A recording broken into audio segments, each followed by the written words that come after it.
tudo bom? Bem-vindos mais uma vez a Um Livro da Vez por David Thomas, tá? Para quem não me conhece, eu sou o professor e teólogo David Thomas e hoje a gente vai fazer então a segunda unidade, né, digamos que esse quadro que eu tenho lançado aqui no canal, que é falando um pouquinho sobre as religiões do mundo.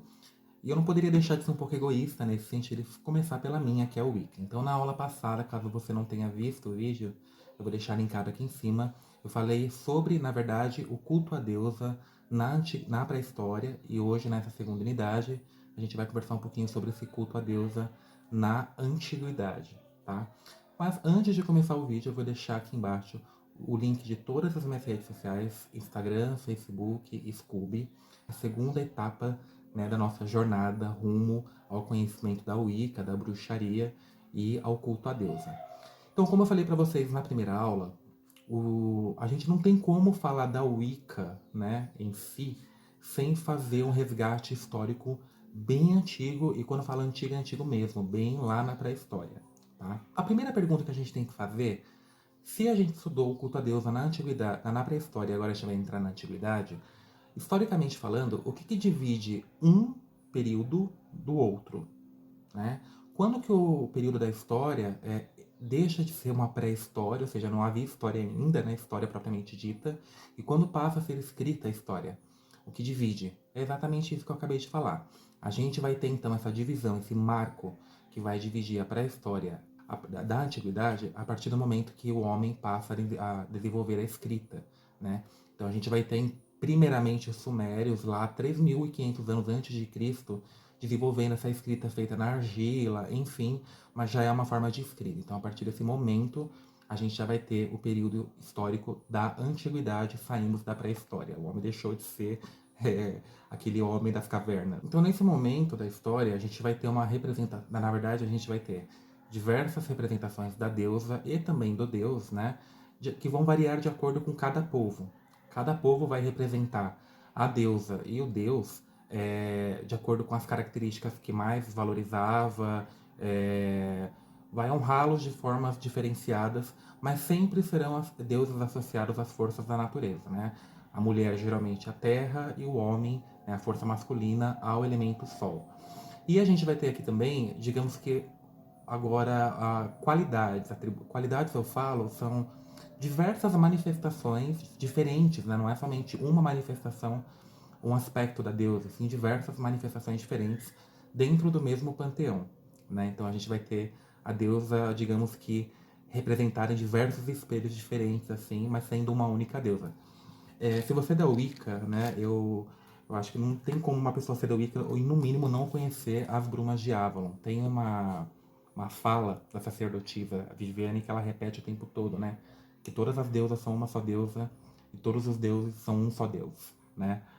Então, assim, basicamente ela se refere a isso, né? Então, assim, todas as religiões da antiguidade, elas eram politeístas, tá? As religiões que não eram politeístas, que eram monoteístas ou dualistas, eu vou deixar para falar em outro vídeo, tá? De forma separada. Então, a maioria delas eram religiões politeístas e a vida religiosa ela era estritamente ligada à polis, né? A vida cívica, a vida social. Então, se você, por exemplo, não fizesse parte do culto público religioso, você era excluído da sociedade mesmo. Então, assim, eu não vou conseguir abordar todas as manifestações da deusa, até porque são quase que infinitas, mas eu vou abordar aqui as que eu considero principais ou as mais importantes, assim, né, pra gente ter em mente. Vamos começar então pela Grécia, né, como que os gregos entendiam essa força feminina. Por que eu estou começando pela Grécia? Bem, pela contribuição, né, pela importância da Grécia na construção da sociedade ocidental, né, e se a gente parar para pensar, a própria história, né, com H maiúsculo, ela começa na Grécia, né, com uma preocupação, na verdade, da Grécia em relação a relatar os acontecimentos, a estudar os eventos da sociedade. Os gregos, eles eram totalmente politeístas, né? E assim, os deuses eram completamente antropomórficos. Então, o que eu quero dizer com isso? Antropomórficos são os deuses com características humanas. Então, os deuses gregos, assim como os demais deuses dos povos também, dos outros povos, só que os gregos, eles iniciam isso, né? Essa crença eles se apaixonavam uns pelos outros, eles se vingavam uns dos outros, eles eram gentis, cruéis, né, de acordo com as circunstâncias. Inclusive, eles se apaixonavam não somente pelos deuses entre si, né, mas eles também se apaixonavam por humanos. Os gregos eles eram idealistas, né, então eles acreditavam, na verdade, no ideal de beleza, tanto que os homens, os deuses, sempre são muito bonitos, né? Então, os festivais de honra a esses deuses geralmente envolviam esportes, né? Esportes atléticos, enfim. Um desses festivais é dedicado ao deus Zeus, são os Jogos Olímpicos, né?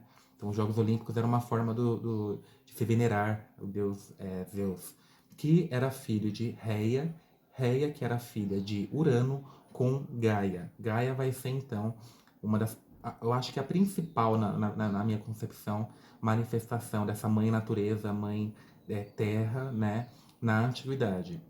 Quem já leu Percy Jackson, especialmente a segunda geração ali, deve se lembrar, né, da briga dos semideuses, o conflito, na verdade, que gera ali entre os semideuses e essa deusa, né. Precisa também destacar aqui como que funcionam essas diversas manifestações, qualidades, vamos pensar assim, da deusa dentro do próprio panteão grego. Imagina fora. Eu fiz uma colinha aqui porque eu também não sou Einstein, né? Eu não sou o Google. Então veja só, a gente vai ter Hera, que é a deusa da família, das mulheres, do nascimento, Hestia, deusa do fogo doméstico, Deméter, deusa das florestas, da agricultura, né? A Artemis, que era a deusa da caça, da floresta, das montanhas, deusa da lua, Atena, que é a deusa da guerra, da sabedoria, do conhecimento, Afrodite, deusa da sexualidade, da beleza, do amor, enfim. Né? Em Roma também a gente vai ter essas mesmas deusas e deuses, né? Eu estou dando um enfoque maior aqui ao sagrado feminino, só vou mudar o nome. Então, por exemplo, a gente vai ter Hera, que vai virar Juno, a Afrodite, Vênus, a Artemis ela vira Diana, Deméter vira Ceres e Hestia vira Vesta, né? Então muda na verdade só o nome. Agora, um aspecto que eu acho um pouco triste, vamos pensar assim, quando a gente fala, por exemplo, dos gregos, né, desse culto ao sagrado feminino dos gregos e os romanos, a gente percebe que embora eles cultuem deusas femininas, aquela centralidade, né, feminina, matriarcal, se perde dentro dessas culturas na antiguidade. Tanto que o culto doméstico, né, na Roma antiga era sempre celebrado, né, orientado ali, conduzido pelo pater familias, né, ou seja, pai de família. Então, já na antiguidade a gente tem uma perda, né, dessa centralidade feminina e já começa a dar características de um certo patriarcado ali. Aliás, bem patriarcado, né? Então vamos lá agora pro Egito Antigo. Então, os egípcios, eles acreditavam também, né, que o homem ele tinha que viver em harmonia ali com a natureza e seus deuses que também, né, eles eram politeístas. A Deus ela vai ter ali diversas qualidades, manifestações diversificadas dentro do panteão egípcio. Suas divindades elas também terão atributos sempre ligados à terra e ao céu, ao sol, etc. Então, dentre diversos deuses que eles tinham, eu vou citar alguns aqui que têm esses atributos, né, ligados às forças da natureza, que mais representam, né, a Mãe Terra e o Deus Cornífero, como a gente conhece, né, que é essa força masculina. Então a gente vai ter então o Amon-Ra, né, que é o Deus Sol, Horus, que é a representação do céu, né, inclusive Horus, ele vai ser... Acredita-se que os faraós, né, eram descendentes de Horus, enfim. A Bastet, né, que era a deusa da fertilidade, reprodução, da dança, da música, das artes, etc.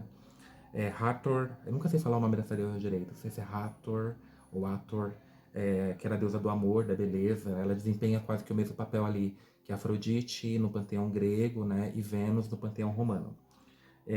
Mate, que era a deusa da justiça, Sekhmet, deusa da guerra, né, representando a manifestação digamos que de Atena dentro do panteão egípcio.